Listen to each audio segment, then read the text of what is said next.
There are a lot of games coming out in 2018. Here is a list of what we think are some of the most exciting new IPs coming out in 2018. I should have gone for a P. That was such a Let's fake carry laugh. on anyway. At least you tried to laugh. Thanks, Mike. I appreciate it. No, I did find that funny though. Oh, right. That was kind of the, well, you f***ed though, kind of laugh. That's what I meant. First up on the calendar is Kingdom Come Deliverance, scheduled to be released on February the 13th in 2018. It's a kickstarted medieval RPG from Warhorse Studios, which crucially has no fantasy elements. Kingdom Come Deliverance features an open world and completely classless character system, so players are free to pick and choose the skills they want to make up their character. The game will also feature deep customization, non-linear gameplay, and a physics-based combat system for added variety and realism. Kingdom Come is the passion project of Daniel Vavra, who originally pitched the idea to a number of investors in the Czech Republic before looking to Kickstarter to prove there is an audience for this type of game. The Kickstarter raised over £1 million, with a further £1 million raised through further crowdfunding on the studio's website. Kingdom Come also piqued the interest of publisher Deep Silver, who have agreed to distribute the game on console and PC. This does look pretty cool. You're pretty excited about this one, aren't you? Yeah, this is one of the ones that I'm really excited about. Of course, it comes from Daniel Vavra, who previously worked on the Mafia games. Also, Warhorse Studios is made up of previous CD Projekt Red employees, so they've obviously worked on the Witcher series in the past. There's a wealth of skills and experience there at the team in Warhorse Studios. One thing that stuck out to me from a recent trailer was it showed off how many different ways that you can approach a situation, right? There was a couple of robbers, there was a situation that you had to investigate what happened, and then you could choose a variety of different ways how you conclude that. So with this open world style game, a lot of choices available to you, and the world itself looks beautiful. I'm really excited for this, and it's probably one of my picks for next year, I'll be honest. Another game on our list is Detroit Become Human, a PS4 exclusive narrative adventure game from the mind of David Cage, who is best known for his previous games Heavy Rain and Beyond Two Souls. It's expected at some point in Q1 or Q2 of 2018. The story of Detroit follows several different androids, such as Kara, the household utility android, Connor, the police model android, and Marcus, an android who's trying to free other androids from a life of servitude. Detroit will feature a branching story which will change in response to decisions made by the player, and there will be multiple outcomes as a result. David Cage's script is reportedly over 2,000 pages long, no doubt 2,000 pages of gold.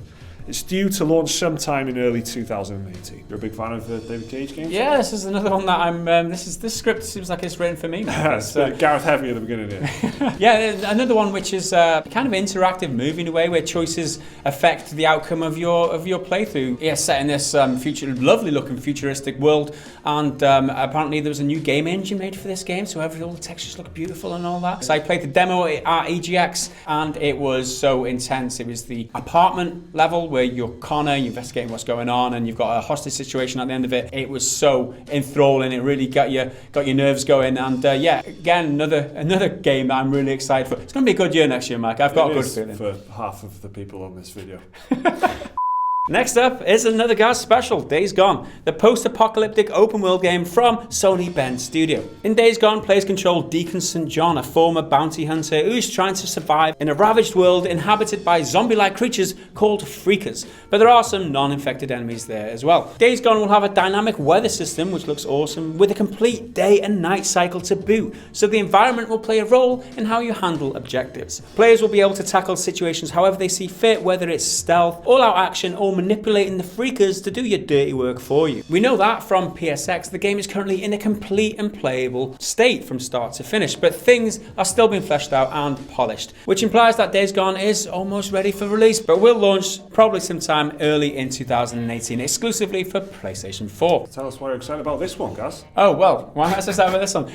I don't know, it reminds me of The Last of Us thing, and it looks like a really beautiful setting, and the character itself looks interesting, like he's a biker, and he uses his bike to get around. It's another zombie game, I know, but it's open world and it looks gritty. It reminds me a lot of The Last of Us, and some of the gameplay looks really awesome too. These big swarms of Freakers coming at you, and you're just like shooting them down. That looked very, very impressive. It's kind of like a mass in it of zombies. Like it's got that kind of feeling to it, rather than individuals. The way those Freakers go down in that trailer, you might not think that's regular for a zombie because you might shoot a zombie in the head, but these technically aren't zombies. These are humans that are are like infected, so they're not zombies. So you can shoot them in the shoot them wherever you want. Shoot them in the heart and they die. Kneecap Basically, them if you want. Yeah, you can kneecap them and they go down. So I mean, that's a bit of a twist on the zombie thing, like the general zombie eat brains thing. These aren't brain eaters zombies. These are like human beings who are just infected. You can shoot the out of their legs. Shoot the out of them. And next up on the list is a game that I'm interested in, Vampir, which is an action RPG from Don't Nod, the developers of Life is Strange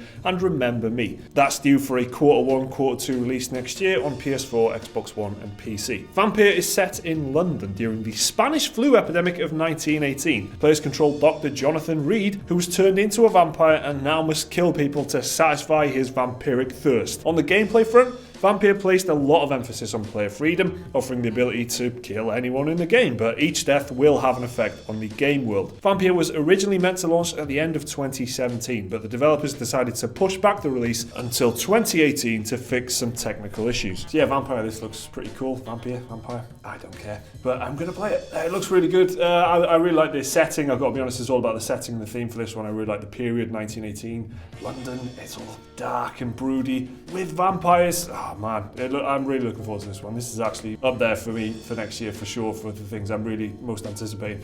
Which is why it's in this video, I suppose. Don't know why I said that. I like the idea of having to make decisions in games, big style. That's some of my favourite games of all time. Offer me that option, you know, like, do I want to side with this person or this person? Here it's like, who's going to survive? Because I'm a vampire, someone's going to die, but who's it going to be? And how many people is it going to be? I really like that kind of dilemma. I'm looking forward to it. Another big Sony exclusive hitting the shelves in 2018 is SpiderMan. Announced at E3 2016, SpiderMan is developed by Insomniac Games and published by Sony Interactive Entertainment exclusively for the PS4. SpiderMan is a third-person open-world action game and players control Spider-Man, surprisingly, as he tries to stop a gang known as the Inner Demons from taking over the city. Some complex stuff going on. Finding a gang called the Inner Demons.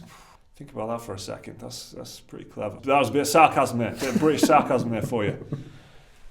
The fact that we have to say that. Yeah. So far, the game has drawn comparisons to the Batman Arkham series because of its combat and emphasis on stealth to take down enemies. There will also be certain moments in the game where players will control other characters like Mary Jane Watson and Peter Parker when, you know, he's not being Spider-Man. But Sean Layden, president of Sony Interactive Entertainment in America, has confirmed the game will be released in the first half of 2018 for the PS4. Why is this in the script, Mike? This isn't even an IP. That's true. Spider-Man is not a new IP. And it's not obviously something I'm excited for either, so it shouldn't be here. Well, I'm excited for it. I'm really excited for this. I think the gameplay looks fucking cool. I think the Spider-Man 2, which is on like PS2, really good open world superhero games, and there's not really been a good Spider-Man since then. I feel pretty confident saying that.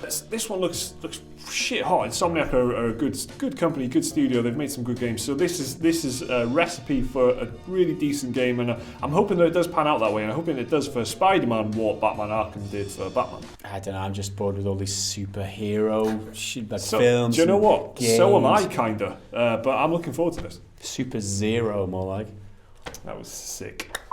And finally on our list is Project Octopath Traveler for the Nintendo Switch, which has a TBA release date for 2018. First announced in January 2017, Octopath Traveler is an old-school JRPG from Square Enix, and it caught the public's attention for its striking 2D art style, which Square Enix have called HD 2D. Octopath Traveler lets players control 8 different characters who all have a unique ability they can use in the game world. For example, the Knight, Ulberic, can challenge any character in the game to a duel, whereas the Dancer, Primrose, can recruit characters to be summoned in battle. Project Octopath Traveler is due to release sometime in 2018, but if you want to try the game out right now, there's a demo available on the Nintendo eShop. Which I have tried, and I was extremely bored with. Well, JRPG. Oh, I don't know. It was a nice game. It was a well-made game. It must be said. If this is your kind of thing, this game looks well made. Yeah. It's just not my kind of thing. I think the art style is pretty cool. However stupid a name HD 2D is, it does look very nice. And, flexible characters, JRPG on Nintendo Switch. I think Nintendo Switch, it's a really good home for a JRPG or a long-form kind of role-playing game where you can spend hours, literally tens of hours playing it on a Switch, dipping in and out. I think that's part of the reason why Xenoblade Chronicles 2 has been reviewing so well and stuff like that, and people have been really enjoying that, which is also a JRPG. So cool, yeah, that's the last on the list of new IPs. coming out in 2018. You got any better ideas? Let us know down below. So was that enough to keep you excited for the new offerings available in 2018? Let us know down in the comments. Like the video if you've enjoyed it, subscribe if you're new around here, check out some more of our content on the screen there, support us on Patreon if you're awesome. We will see you again in the next video. Until then, bye for now.